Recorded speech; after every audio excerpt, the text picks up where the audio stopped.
Hello, everyone.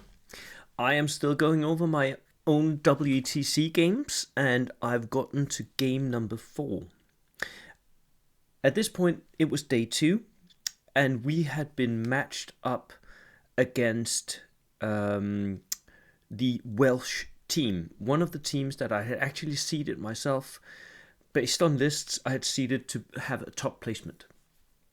So we knew this was going to be a difficult match for the team, especially if we didn't get the matchups that we wanted. So that was always going to be a problem with the way that the WTC was run this year, where it was random matchups, right? So we couldn't really prepare that much, but we did prepare. We sat down the day before in the evening, looked at the Welsh lists, and I know they did the same with us. Looked at the lists, looked at the mission. We were playing Penetrating Strike. So a lot of preparation went into this one. And for me, at least, it turned out rather well. I made a PowerPoint, as I usually do. Right, here we go. Game number 4, WTC 2024. Now, we get to the table, and the Welsh team had been talking so much trash. Especially Russell, he was like, I'll challenge you, Bull. I will fight you, and come face me. And I was like, okay, I'll do that. And then the captain, who was Paul Wickens, was like, nope, you're not doing that. And I think Paul knew that Russell was the star player. And if Russell spent himself against me, that meant that Russell was less likely to get a win. So I think Paul Wickens was clever not to let Russell have that challenge against me. I would have been happy to take it because Russell was playing Japanese, and god damn it, am I good at killing Japanese lists. Would it be enough against Russell? I don't know. We didn't find out, but there you go. I think I had really good odds against his list. Now, Penetrating Strike is a weird one, because Penetrating Strike is a mission that's sort of like Double Envelopment, but you can't leave the table. So you have to get down into the enemy's deployment zone. And you can outflank, which I don't think is a good idea, but you can. It was in the pack. Now, I got matched up with Gary Morgan. Gary Morgan is a very good player. He is a fixture of the Welsh WTC team. He has... I haven't played against him before, but we did play against his team at World Open War, where he beat one of my players. So Gary Morgan is definitely not a nobody. The Welsh team overall has quite a few good players. So I was... I knew I needed to be on my A game here. I was bringing my Brits with up and Adam, 4 Gurkhas, 2 stewards, 4 early warm motorcycles, and a land mattress, all the jazz, 16 order dice. Gary was bringing Americans. He had double multi-launchers. So I really disliked that. That was the first hurdle I needed to get over, how to deal with those multi-launchers. He had double stewards. He had 2 Dodgeneers, so Dodgers with engineers in them. And he had 4 skirmish units with BARs. Now, looking at Gary's list, I knew he was fairly likely to outflank because he had 2 Dodgers, and the Dodgers were not full. So he was fairly likely to put his lieutenants into those Dodgers and then just come in from the outflank. If he did that, I knew that I would want to push. I would want to push down into his zone because I think we had the same number of order dice, or I had 1 more or something like that. But that meant that if he had drawn out 6 of his order dice, I could push the rest. If I could kill the rest of his army, I was in the lead by quite a bit. So, looking at the plan, and this was the table we got, it was a little bit open, but there were line of sight blockers here. And many of the walls were quite tall. So, I can't remember if Gary got to choose or if I got to... I think I got to choose sides. Yeah, I did. And I chose the one with the blue circles, which is where I also deployed. And as soon as I had put my units over there, I said, I am not going to outflank anything. Everything is going to come onto the board straight away. And Gary looked at me and he was like, I am outflanking my Brengineers, sorry, not Brengineers, Dodgineers, and the 2 lieutenants. And I knew exactly what he would do. He would come on from the outflank, and I didn't at that point really care which flank he was going to come on from, because I could have protected either flank if I wanted to. I didn't. I didn't care. I wanted to kill the rest of his army. So my plan was always going to be to push down and kill as much of his army as I could while pushing into his zone. I just needed to be in his zone with at least 6 units, because that was what he was bringing on from the outflank. And I was fairly certain I could do that.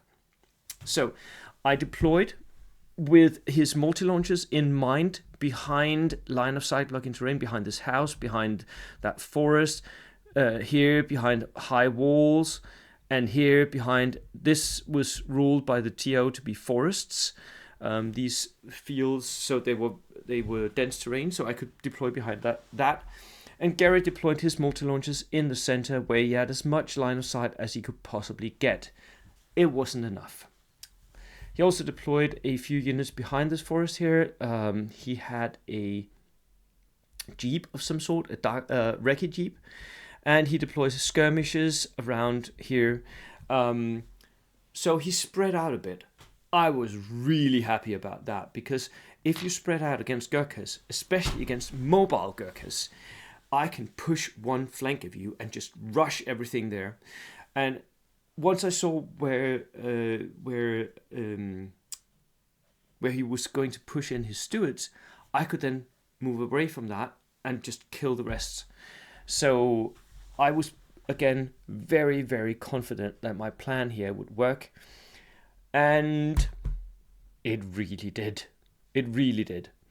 On my extreme flank, going back. Over here, that would be my right flank, Gary's left. He pushed his steward in through that flank, and we had a steward off, if I remember correctly, over here. But I ended up just pushing my steward into the center, because I didn't want to take that. I didn't want to take that that fight. So he actually ended up pushing his steward all the way down into my zone. I didn't care at that point. One of the motorcycles that was on this flank ended up running all the way down into his zone. The jeep here was peeking out enough for me to kill it, if I remember correctly. And I spent the rest of my time darking his multi-launchers. One of them I killed with zeroing in on my medium mortar. I think I shot the other one with a steward. I also pushed one steward up through this, because it's a steward, it's tracked, it can run through linear obstacles, so I just ran through the wall. And then pushed my Gurkhas up through the center, down through this road, and down into his back lines, charging as I went, charging down whatever he had at that point. All of Gary's outflankers came on from this flank, but at that point I was out of there. I even, because I had my own multi-launcher standing somewhere here, when he came in with his outflankers, I started running it, because it might survive. It didn't. He got out his engineers and shot me and killed me in the end.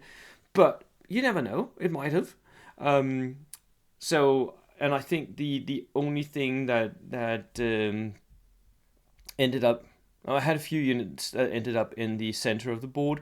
I had one motorcycle that got immobilized here.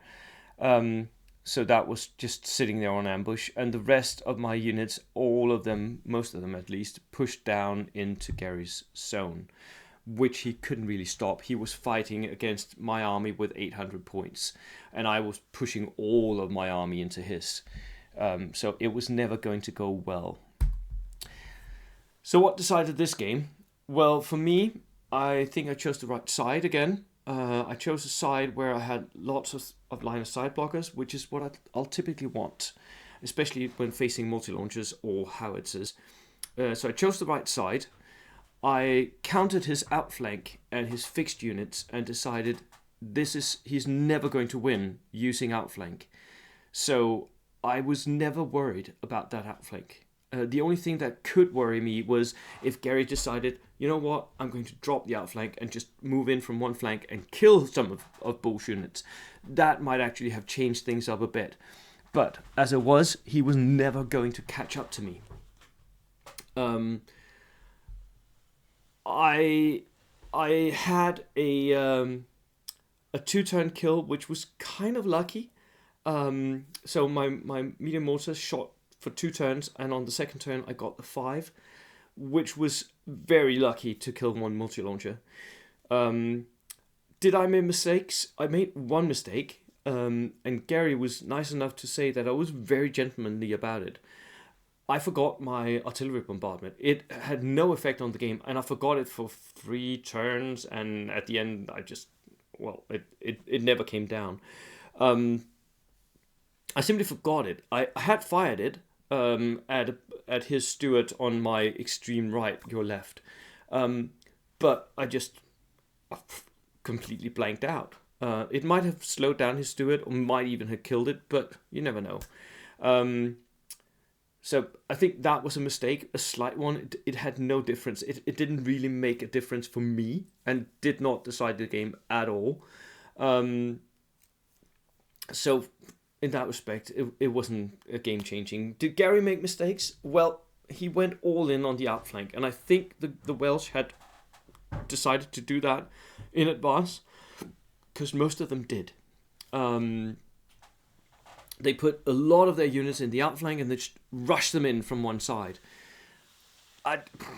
Was that a good idea? I don't think so. Not necessarily. Not against all armies. Not against all players. Because it was pretty easy on this board to just block off your sides. We didn't do that because we didn't want to be dicks about it. But you could have quite easily. And he had no backup plan for that. If his outflank didn't win him the game, he didn't really have a plan for winning the game. And his Stuart made absolutely no difference to the game, actually. It was way out on a flank. It became points, but it wasn't. It didn't kill anything. It didn't make a difference to the actual game. So I think Gary should have run with a different game strategy for this game. I don't think that was the right one. However, I have to admit, I'm not sure which one would have been.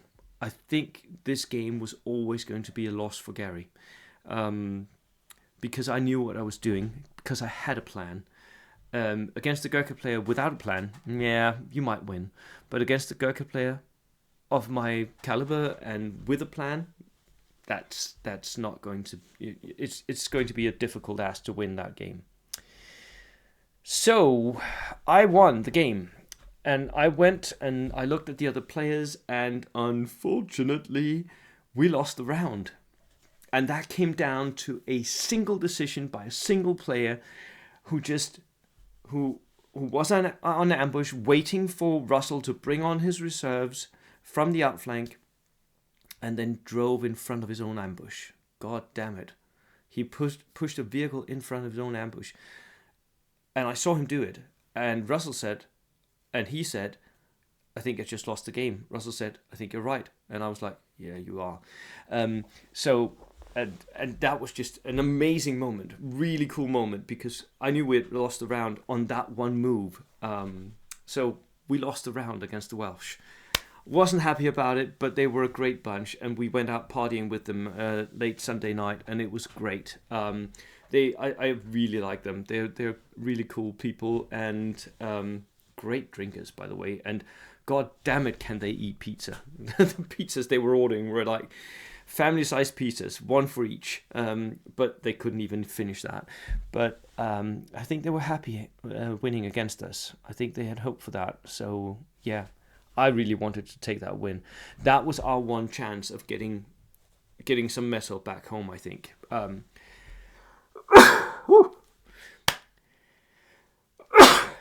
Sorry about that.